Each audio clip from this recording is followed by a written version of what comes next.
Deer viewers, career for BD career পডকাস্টে আপনাদের সবাইকে জানাচ্ছি স্বাগতম। প্রতিবারের মতো আজকেও আমরা চলে এসেছি একটা অর্গানাইজেশনের বিভিন্ন ডিপার্টমেন্ট সম্পর্কে আপনাদেরকে জানানোর জন্য। আজকে খুবই গুরুত্বপূর্ণ একটা ডিপার্টমেন্ট সম্পর্কে আমরা আপনাদেরকে জানাবো এবং সেটা হচ্ছে সাপ্লাই চেইন ম্যানেজমেন্ট। আমাদের সাথে আছেন মিস্টার চিন্ময় ভট্টাচার্য, আমাদের আজকের গেস্ট। আসুন আমরা তার সাথে পরিচিত হই এবং এই ডিপার্টমেন্ট সম্পর্কে আমরা ডিটেলস জানি। হ্যালো ভাইয়া, কেমন আছেন? আছি। আপনি ভালো আছেন? ভালো আছি। কেমন যাচ্ছে আপনার সময়? হ্যাঁ, ব্যস্ততার মধ্যে আছি। টপিকস রিলেটেড যেহেতু বললেন, এই এরিয়াটা এমনই যে এখানে আপনাকে সবসময় ব্যস্তই থাকতে হবে। রাইট, আসলে সাপ্লাই চেইন ম্যানেজমেন্ট অনেক গুরুত্বপূর্ণ একটা ডিপার্টমেন্ট একটা অর্গানাইজেশনে। আমি সাপ্লাই চেইন ম্যানেজমেন্ট সম্পর্কে জানার আগে আপনার সম্পর্কে একটু জানতে চাই। ছোটবেলায় কোথায় বেড়ে উঠেছেন, কোথায় পড়াশোনা করেছেন এবং সাপ্লাই চেইন নিয়ে কাজ করার যে ইচ্ছাটা কোথা থেকে আসলো? আচ্ছা, আমার বেড়ে ওঠা চট্টগ্রামে। আমি স্কুল ছিল collegiate school, Chittagong collegiate school. College ছিল চট্টগ্রাম কলেজ। এরপরে গ্র্যাজুয়েশন কমপ্লিট করেছি শাহজালাল বিজ্ঞান ও প্রযুক্তি বিশ্ববিদ্যালয়ে। আমার গ্র্যাজুয়েশন হচ্ছে ইন্ডাস্ট্রিয়াল ইঞ্জিনিয়ারিং এর উপরে। And after completing the graduation আমি জয়েন করেছিলাম ভিএলাটেক্স গ্রুপে, রেডিমেড গার্মেন্টসে।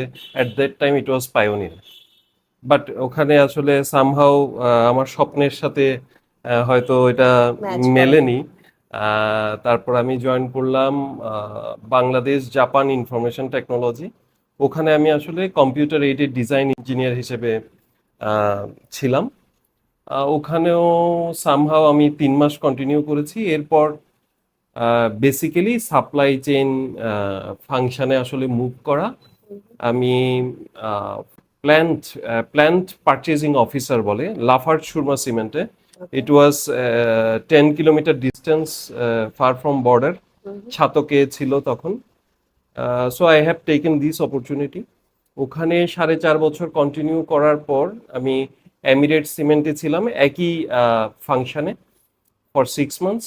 After that I have move to Nestle Bangladesh limited, এবং এখানে almost 13 years I am continue. 13 years, অনেক লম্বা সময়, লম্বা। অনেক অনেক দিনের জার্নি। তো আপনার ছোটবেলা কেটেছে কোথায়? চট্টগ্রাম। চট্টগ্রাম।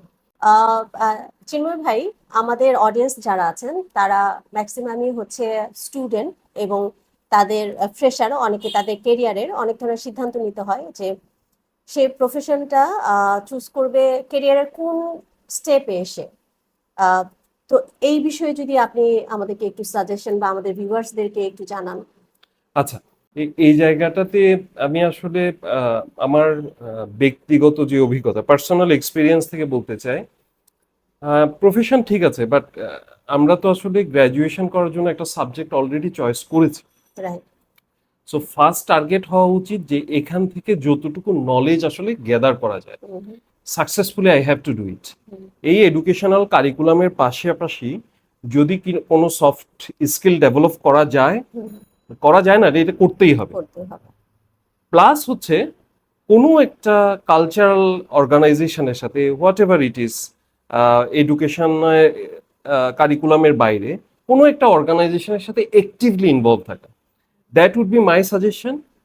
আফটার দ্যাট যখন আমার এটা কমপ্লিশন হবে, অর আই উড, যখন আমি লাস্ট ইয়ারে টাচ করব, that can be the exploring year for the professional, যে আমি কোন দিকে যেতে চাই। এতটুকু সাজেশন থাকবে আমার।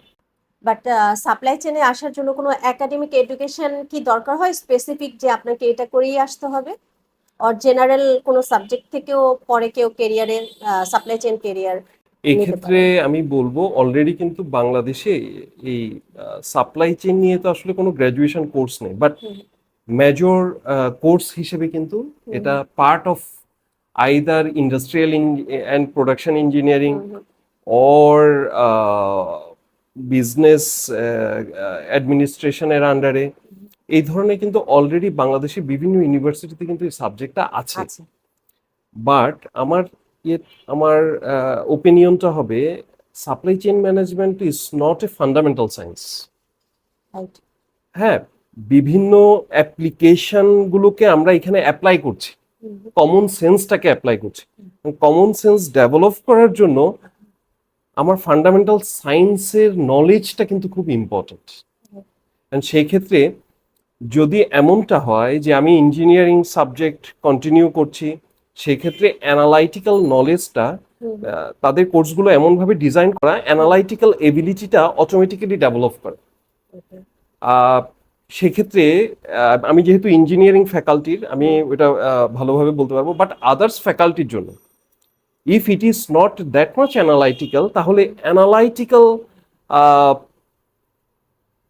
কাজের সাথে বা অ্যানালিটিক্সটা ডিজিটাল নিউমারিক্যাল ভ্যালু নিয়ে যে সমস্ত কাজগুলো হয়, বা ওখানে যদি কোনোভাবে নিজেদেরকে ইনভলভ করা যায়, that would be better in the graduation level.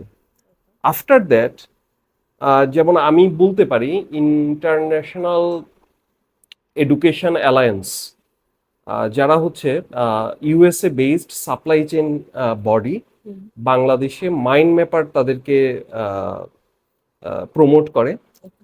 Ejaz ভাই আছেন অনারেবল, উনি এটা লিড দিচ্ছেন। উনারা ইউনিভার্সিটি লেভেলেই কিন্তু কিছু supply chain related business competition করেন, যেটাকে সম্ভবত পিটা competition or supply chain case competition নামে এটাকে ব্র্যান্ডিং করা হয়। সো যারা এই কেস কম্পিটিশনে পারফর্ম করেন, যারা who are the highest numbers carry করে, তাদেরকে কিন্তু 100% স্কলারশিপ, 30%, 50% বিভিন্ন লেভেলে তাদেরকে স্কলারশিপ প্রোভাইড করা হয় to do the CSCA certification course. I think এটা হচ্ছে সার্টিফাইড সাপ্লাই চেইন অ্যানালিস্ট। হ্যাঁ, so they are taking this types of, তো এই সমস্ত প্রোগ্রামে তারা নিজেদেরকে ইনভলভ করতে পারে। গ্র্যাজুয়েশন কমপ্লিট হয়ে যাওয়ার পরও কিন্তু এই ধরনের অনেকগুলো প্রফেশনাল কোর্স আছে। এখন প্রশ্ন হচ্ছে এগুলো ম্যান্ডেটরি কিনা। ব্যাপারটা হচ্ছে যখন আসলে মার্কেটে এই ধরনের সার্টিফাইড পিপল থাকবে, স্বাভাবিকভাবে সবাই তো তাদেরকেই প্রেফার করবে। হ্যাঁ, সো এগুলোর সাথে যদি ইনভলভ হওয়া যায় ভালো। তখন আসলে মানুষজন যারা ইন্টারভিউ নিবে বিভিন্ন অর্গানাইজেশনে, তারা এই ওয়ার্ডটা দিয়ে বুঝতে পারবে যে হ্যাঁ, সে সাপ্লাই চেইন সম্পর্কে জানে। ইনফ্যাক্ট তাদের জন্য ভালো, তাদের কনফিডেন্স গ্রো করবে, because it's all about the terminology. আমি একটা টার্মিনোলজির কথা বললাম, আমি বললাম suppose safety stock. So safety stock, literally এটার যে মিনিং সেটা বোঝা যায়, কিন্তু how it works in business, এই ধারণাটা যদি শেয়ার করা যায়, সো দ্যাট যারা ইন্টারভিউয়ার দে ফিল কনফিডেন্ট যে না, হি at least he has the knowledge. স্বাভাবিক সবাই এক্সপেরিয়েন্সড এন্ড হচ্ছে যাকে দিয়ে কাজ করানো সুবিধা, এরকম পারসনকেই মানুষ হায়ার করতে চায়। It add value. ওকে, আর সাপ্লাই চেইন আর ভ্যালু চেইন মেজর পার্থক্য কি এদের? Value chain, it's all about the respective chain of the whole organization. আমরা ভ্যালু চেইন বলি কোনটাকে? প্রত্যেকটা ফাংশনের যে অর্গানোগ্রাম, একটা অর্গানাইজেশনের ফাংশন ওয়াইজ যে organogram, that is the value chain. Supply chain is part of the value chain. আচ্ছা আচ্ছা, supply chain is part of the value chain, and supply chain has the connection with all the throughout the value chain of the organization. Everyone is dependent on supply chain if they really practice it. If it is a concern about volume, you have to introduce the supply chain. ওকে ভাইয়া, আমরা একটু জানতে চাচ্ছি supply chain একটা অর্গানাইজেশনে কিভাবে কাজ করে, যদি এটার একটা ওভারভিউ আমাদের দেন। আচ্ছা, আমি যদি প্রথম থেকে শুরু করি সাপ্লাই চেইনের অ্যাক্টিভিটি নিয়ে। সাধারণত সাপ্লাই চেইনের কাজটা শুরু হয় ডিমান্ড ক্যাপচার থেকে। ডিমান্ডটা তারা কালেক্ট করে from our sales department, from other historical data that we have. Basis on that, and if there is any seasonal impact consider করে তারা কিন্তু একটা ডিমান্ড জেনারেট করে। and এই ডিমান্ড যদি আমাকে মার্কেটে ব্যাক করতে হয়, বা মার্কেটে ডিমান্ডটা যদি ফুলফিল করতে হয়, তখন আমাদের একটা ডিপার্টমেন্টই আছে, সাপ্লাই অ্যান্ড ডিমান্ড প্ল্যানিং। আমরা হয়তো প্ল্যানিং ডিপার্টমেন্ট বলতে পারি। সো তারা আসলে চিন্তা করে এই ডিমান্ডের ফিনিশড গুডস যদি আমাকে মার্কেটে নিয়ে যেতে হয়, তাহলে আমাকে কি পরিমাণ র মেটেরিয়াল কি পরিমাণ প্যাকেজিং ম্যাটেরিয়াল আমাকে পারচেস করতে হবে, প্রকিউর করতে হবে। সো এই ইনফরমেশনটা কিন্তু তখন প্রকিউরমেন্ট ডিপার্টমেন্টের কাছে পাস হয়। প্রকিউরমেন্ট ডিপার্টমেন্ট তাদের এই সাপ্লাইটা এনশিওর করার জন্য যদি সাফিসিয়েন্ট সোর্সিং থাকে ফাইন, যদি মনে করে থাকে যে না আমাকে নিউ ভেন্ডর ডেভেলপ করতে হবে, তারা তাদের সেই অ্যাক্টিভিটিগুলো করে, যেটাকে আমরা বলি সোর্সিং অ্যান্ড পারচেজিং। এই দুটো কাজ প্রকিউরমেন্ট ডিপার্টমেন্ট করে, তারা সাপ্লাই এনশিওর করে। এনশিওর করলে প্ল্যানিং ডিপার্টমেন্ট যখন তার ম্যাটেরিয়ালগুলো অ্যাজ পার দ্য শিডিউল পেয়ে যায়, দেন এই জিনিসটা ফ্লো হয় কিন্তু প্রোডাকশন প্ল্যানিং, যেটাকে আমরা বলছি ম্যানুফ্যাকচারিং উইং। সো তারা সেই অনুযায়ী এই জিনিসটা এখন ম্যানুফ্যাকচারিং এ পাস হলো, ম্যানুফ্যাকচারিং ডিপার্টমেন্ট প্ল্যানিং ডিপার্টমেন্টের রিকোয়ারমেন্ট অনুযায়ী ফিনিশ গুডস প্রডিউস করে তারা কিন্তু সেটা হ্যান্ড ওভার করে ডিস্ট্রিবিউশন ডিপার্টমেন্টকে। Distribution department is part of the supply chain department. Now distribution ডিপার্টমেন্টের এটা ম্যানেজ করার জন্য তাদের ওয়্যার হাউস থাকবে, হ্যাঁ, ম্যাটেরিয়াল হ্যান্ডলিং ইকুইপমেন্ট থাকবে, তারা ওয়্যার হাউসিং ম্যানেজ করবে, and they would wait for customers order. Customers order বলতে ডিস্ট্রিবিউটরের অর্ডার। এই যে ডিস্ট্রিবিউটরের যে অর্ডারটা, সেটা কিন্তু থ্রু সেলস ডিপার্টমেন্ট রাউটেড হয় আবার সাপ্লাই চেনের কাছে। সাপ্লাই চেন এবার ওই অর্ডারগুলোকে ক্যাপচার করে তারা এনশিওর করে যে যে পরিমাণ অর্ডার আসলো সেটা লোডেবিলিটি এনশিওর হচ্ছে কিনা, ফুল ট্রাক লোড হচ্ছে কিনা। ফুল ট্রাক যদি লোড না হয়, আমি কি দুটো ডিস্ট্রিবিউটরের অর্ডারকে মার্চ করব কিনা, lots of analysis they actually do. এটা করার পরে তারা তখন অর্ডারটাকে কনফার্ম করে। এই অর্ডারটা কনফার্ম হওয়ার পর এটা যায় হচ্ছে আবার ডিস্ট্রিবিউশন সেন্টার। ডিস্ট্রিবিউশন সেন্টার করে কি, থ্রু ট্রান্সপোর্টেশন সেটা রেসপেক্টিভ ডিস্ট্রিবিউটর পয়েন্টে পাঠায়। এইবার ডিস্ট্রিবিউটর কি করবে, ডিস্ট্রিবিউটর রিটেইলারের কাছে প্রোডাক্টটা রিটেইলারের অর্ডার অনুযায়ী শেলফে অ্যাভেলেবেল করবে। এই যে কাজগুলো, এই কাজগুলোর মধ্যে কিন্তু সবটা জায়গায় সাপ্লাই চেইন ইনভলভ। এবার ডিস্ট্রিবিউটর তো রিটেইলারের কাছে দিয়ে দিল, distributor is managed by supply sales team. তাদের টার্গেট থাকে, ডিস্ট্রিবিউটরের টার্গেট থাকে, সেলসেরও টার্গেট থাকে, সে টার্গেট অনুযায়ী তারা রিটেইলারকে পুশ করে। এখন এই রিটেইলারের কাছ থেকে যখন কনজিউমার আবার নেবে, কনজিউমার কিভাবে জানবে? মার্কেটিং এর ব্যাপার আছে, আমার কমিউনিকেশনের ব্যাপার আছে, it can be through TV ad, YouTube etcetera etcetera. এই সার্ভিসটা তখন আবার প্রকিউরমেন্টের আরেকটা উইং আছে, service and indirect material.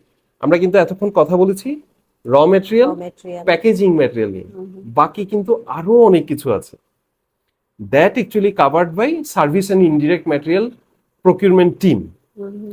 Marketing এর কাজ, তারপর আপনারা দেখবেন বিভিন্ন শপে গেলে অনেক ধরনের কমিউনিকেশন থাকে, হার্ড কমিউনিকেশন, এগুলো কিন্তু প্রিন্টিং, আমরা বলি প্রিন্ট পিওএসএম, এটাও কিন্তু এসএনআইএম প্রকিউরমেন্ট থেকে যায়। ঠিক আছে, তারপর এই যে ডিস্ট্রিবিউশন সেন্টার প্রোডাক্টগুলো যে আপনার ডিস্ট্রিবিউটরের কাছে পাঠালো, এই যে transportation, that contract is also done by procurement. এখানেও কিন্তু সাপ্লাই চেইন। সো আমি যদি এক কথাই বলতে চাই, একটা অর্গানাইজেশনের প্রত্যেকটা উইংসে, প্রত্যেকটা ফাংশনে, যেটাকে আপনি বললেন ভ্যালু চেইন, এই ভ্যালু চেইনে কিন্তু সাপ্লাই চেইনের প্রত্যেকটার সাথে ইনভলভমেন্ট আছে, প্রত্যেকটা জায়গায়। So this is a simple way I can tell you যে কিভাবে আসলে সাপ্লায়ারের কাছ থেকে কনজিউমারের কাছে। এবং এটা তো কিন্তু একটা forward step, there is a reverse step as well. কারণ যে প্রোডাক্টটা শেলফ লাইফ এক্সপায়ার হয়ে গেছে বা প্রোডাক্ট ডেন্ট হয়ে গেছে, ছিঁড়ে গেছে, এটা কিন্তু আবার ব্যাক করে। সো সেই ম্যানেজমেন্টটাও ইনফ্যাক্ট সাপ্লাই চেইন। আমরা of the record behind the camera discuss করছিলাম আমি জানার জন্য what is the relationship between supply chain and value chain. তো এটার অ্যান্সারও আমাদের পডকাস্টের মধ্যে চিন্ময় ভাই দিয়ে দিলেন। তো যাদেরও প্রশ্ন ছিল আমার মতো, তারাও আপনারা জানতে পারলেন বিষয়টা। প্রকিউরমেন্ট সম্পর্কেও আমরা জেনে নিলাম, সাপ্লাই চেইন আর প্রকিউরমেন্টের সাথে রিলেশনশিপ কি। একটা আপনার এই ইয়ের মধ্যে আমরা অনেকগুলা প্রশ্নের অ্যান্সার অলরেডি পেয়ে গিয়েছি। আমি জানতে চাবো যে প্রত্যেকটা জবেরই একটা চ্যালেঞ্জ থাকে, তো এই সাপ্লাই চেইন এই জবের আসলে চ্যালেঞ্জটা কি? সাপ্লাই চেনের চ্যালেঞ্জ যদি আমি বলি, দের ইজ মানে this is a certainty that uncertainty would come. So every time there is a issue of lots of external influence that it would not happen on time.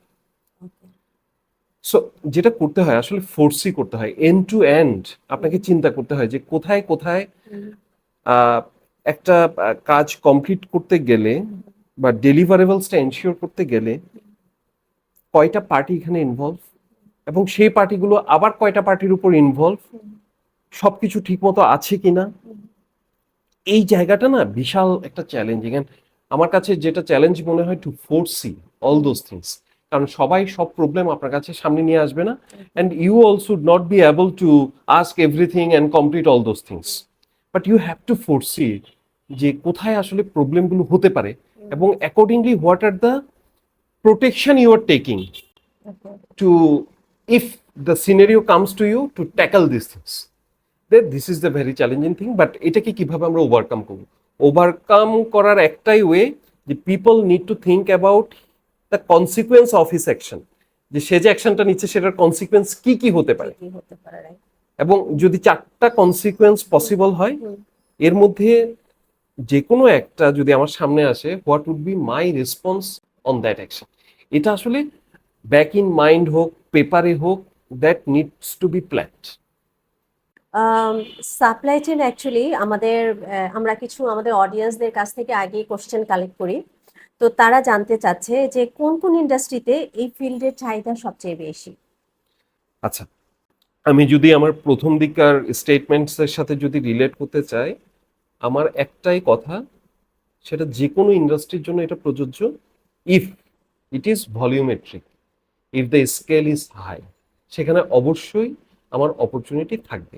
সেটা একটা manufacturing industry হোক, সেটা একটা service industry হোক, or any other. তবে বাংলাদেশে যদি আমরা বলি, এই প্র্যাকটিসটা হচ্ছে অল মাল্টিন্যাশনাল ম্যানুফ্যাকচারিং, আমাদের বেশ কিছু কর্পোরেট আছে, লোকাল কর্পোরেট, তারাও এই এই মডেলটাকে ফলো করছে। So it is growing in Bangladesh, the concept itself, supply chain concept. এবং এখানে অবশ্যই যারা সাপ্লাই চেইনের প্রফেশনাল কোর্সগুলো এনরোল করছে বাংলাদেশে, তাদের ভূমিকা অনস্বীকার্য, because they are actually awaring people that this industry are grooming. So you also need to be ready for to yourself to take the lead of that. এবং ওয়ার্ল্ডের দিকে যদি আমরা তাকাই, শুধুমাত্র কিন্তু সাপ্লাই চেইন, আমি যে বললাম procurement, distribution, customer service, demand and supply planning, আস্তে আস্তে কিন্তু ম্যানুফ্যাকচারিংটাও সাপ্লায়ারের আন্ডারে চলে আসবে। কারণ দেখেন, ম্যানুফ্যাকচারিং কিন্তু they are receiving the things from supply chain and they are giving the things to supply chain, process completion হওয়ার পরে বা ম্যানুফ্যাকচার হওয়ার পরে। So now people are thinking that this also should be under the same governance. So যারা আমরা supply চেইনে নিজেদেরকে develop করছি, manufacturing department বা ম্যানুফ্যাকচারিং ফাংশন বা অ্যাক্টিভিটিগুলোকে লিড করার কম্পিটেন্সিটাও আস্তে আস্তে আমাদেরকে গ্রো করতে হবে। আমরা কথা বলছিলাম, অ্যাকচুয়ালি অনেক বিষয়ে আমরা জানতে পারছি আজকে, কথায় কথায় অনেক প্রশ্নে উঠে আসছে, এবং সাপ্লাই চেইন সম্পর্কে বেশ অনেক কিছু আমরা জানলাম। আমাদের অডিয়েন্স আশা করি এর থেকে উপকৃত হবে। আরো বেশ কিছু প্রশ্ন আমাদের আছে সাপ্লাই চেইন সম্পর্কে। অ্যাকচুয়ালি এখন সবকিছু কিন্তু এআই নির্ভর হয়ে যাচ্ছে, আবার সফটওয়্যার নির্ভর, টুলস, অ্যানালিটিক্স, এই বিষয়গুলি নিয়ে যখন কথা বলতেছেন, তো সফটওয়্যার বা কোন কোন টুলস আসলে জানা থাকলে একজন সাপ্লাই চেইন প্রফেশনালের জন্য ইজি হয় কাজ করা। আচ্ছা, প্রথমে আগে আসি যে সাপ্লাই চেইন প্রফেশনালদের আরেকটা চ্যালেঞ্জ, যেটা সাপ্লাই চেইন কিন্তু অলওয়েজ এক্সটার্নাল এবং ইন্টারনাল Internal. পিপলদেরকে নিয়ে কাজ করে। সো এক্সটার্নাল পিপলদেরকে নিয়ে যখন কাজ করে আর যখন ইন্টারনালদেরকে নিয়ে কাজ করে, তখন একটা ট্রেড অফের ব্যাপার থাকে। আপনাকে তো আপনার ইন্টারনাল ম্যানেজমেন্টের অ্যাপ্রুভাল নিতে হবে, তাদেরকে কনভিন্স করতে হবে, then you can proceed. So তাদের অ্যাপ্রুভাল নেওয়ার জন্য অলওয়েজ একটা ট্রেড অফ করতে হয়, trade off in between the options you have. So এই ট্রেড অফ করার জন্য বা আরেকজনকে বুঝিয়ে তার কাছ থেকে বাইং নেওয়াটা জন্য যেটা দেখা যায় যে প্রচুর পরিমাণ আসলে অ্যানালিটিক্স প্রয়োজন হয়। হ্যাঁ, ডেটা নিয়ে কাজ করতে ডেটা হয়। নিয়ে কাজ করতে হয়। সো এক্সেলে আপনাকে অবশ্যই পাইওনিয়ার হতে হবে এই জায়গায়। নাও এক্সেলের এই ডাটাটাকে প্রেজেন্টেবল করার জন্য ইটস তো এক ম্যান্ডেটরি থিংস যে পাওয়ার পয়েন্ট। এখন পাওয়ার পয়েন্ট আপনি কতভাবে ভালোভাবে করবেন সেটার জন্য lots of apps are there, Canva etcetera etcetera, সেটা অন্য জিনিস। বাট আমি বেসিক মেসেজটা দেওয়ার জন্য আমার কিন্তু এই দুটো জায়গায় বেস্ট নলেজ লাগবে। নলেজটা থাকতে হবে। আর যেটা আপনি বললেন, ইয়েস, স্যাপ বলি বা অন্যান্য যে software enterprise resource planning related, সেগুলো আসলে কাজের মধ্যে না আসলে এটা কাজের বাইরে শিখে খুব একটা ভ্যালু অ্যাড করা যায় বলে আমি মনে করি না। It's very simple operational things. আপনি যত রিপিটেডলি করবেন ইউ ক্যান কি বলবো, you can get the efficiency on it. এটা it's all about practice. But the analytical knowledge and নিজেকে প্রেজেন্টেবল করা, নিজের ডাটাটাকে প্রেজেন্টেবল করা, and what I am thinking সেই জিনিসটা আসলে প্রপারলি এক্সপ্রেস করতে পারা, right. That is important to me. বাংলাদেশে এই পেশার ভবিষ্যৎ সম্পর্কে আমাদের অনেক যারা ফ্রেশার আছে তারা জানতে আগ্রহী যে সাপ্লাই চেনে যদি তারা আসতে চায়, সাপ্লাই চেনের ফিউচার কেরিয়ার কেমন? আচ্ছা, সাপ্লাই চেনে আমি যেহেতু বললাম যে throughout the value chain supply chain কিভাবে connected with others function and departments of the organisation. So supply চেইনে কিন্তু অনেকগুলো অ্যাক্টিভিটি। সো আপনি যদি শুধু প্রকিউরমেন্ট বলেন, there is a lots of opportunity. শুধু যদি প্ল্যানিং বলি, again distribution, customer service. So এই সবগুলো জায়গায় ওভারঅল সাপ্লাই চেইন কিন্তু ইজ এ বিগ আমব্রেলা। এখন কিন্তু এই সাপ্লাই চেইনকে কিন্তু একজন সাপ্লাই চেইন ডিরেক্টর লিড করছে। So he have to have the idea of procurement, he have to have the idea of planning, হ্যাঁ, customer service, distribution etcetera. So এতগুলো wing যদি থাকে, মানে ইট ইট ইট ইটসেলফ ক্ল্যারিফাইড যে আসলে অপরচুনিটিটা কি। এখন আরেকটা জিনিস আমাকে যেটা বলতে হবে যে কনসিডারিং দ্য প্রাইস হাইক, যেটা লাস্ট 2-3 ইয়ার্স অর ডিকেডস আমরা দেখছি ইনফ্লেশনের সাথে, আমরা কি একবারও চিন্তা করে দেখি যে গত বছর আমি যে জিনিসটা পারচেস করছি আর ইনফ্লেশনের হাইকটা যে লেভেলে, আমি কি আসলে সে দামটা পে করছি একটা প্রোডাক্ট কিনতে গেলে? অনেক ক্ষেত্রে দেখবেন যেগুলো ম্যানুফ্যাকচারিং ফেসিলিটি বাংলাদেশে আছে, অনেক ক্ষেত্রেই কিন্তু সেভাবে হয় না। প্রশ্ন হচ্ছে কেন হয় না? Because supply chain people are working behind this. কিভাবে সিস্টেম থেকে ফ্যাট রিডিউস করা যাবে। যেমন আমি একজন mister Sakhawat Hossain, he is a legend in garments industry and also in supply chain. So উনি একটা সেশনে কথা বলেছিলেন যে আমরা যখন গার্মেন্টস আগে এক্সপোর্ট করতাম তখন যে রেটে করতাম, আজ থেকে 20 বছর আগে, in the mean time lots of compliance has কাম।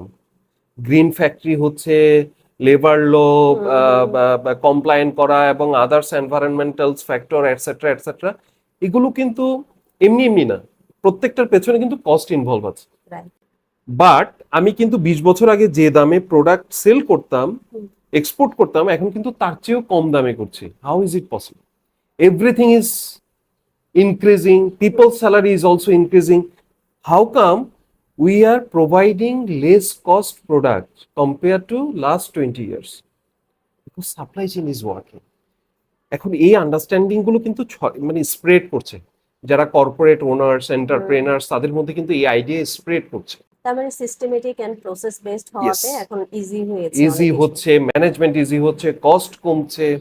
হ্যাঁ, আপনি যখন ভলিউমেট্রিক চিন্তা করবেন, স্বাভাবিক আপনি 1 কেজি সল্ট কিনতে যান আর আপনি 100 টন সল্ট কিনতে যান, আপনার বার্গেনিং পাওয়ার কিন্তু বেড়ে যায়। সো এটা তো জাস্ট আমি বললাম যে বার্গেনিং ক্যাপাসিটি পার্সপেক্টিভে, বাট সাপ্লাই চেইনে যখন আপনি স্কেল নিয়ে কাজ করবেন, তখন আসলে lots of opportunity to improve the cost. We are taking the target every year, enhance target of cost reduction, যে কিভাবে আমি কস্ট রিডিউস করতে পারি।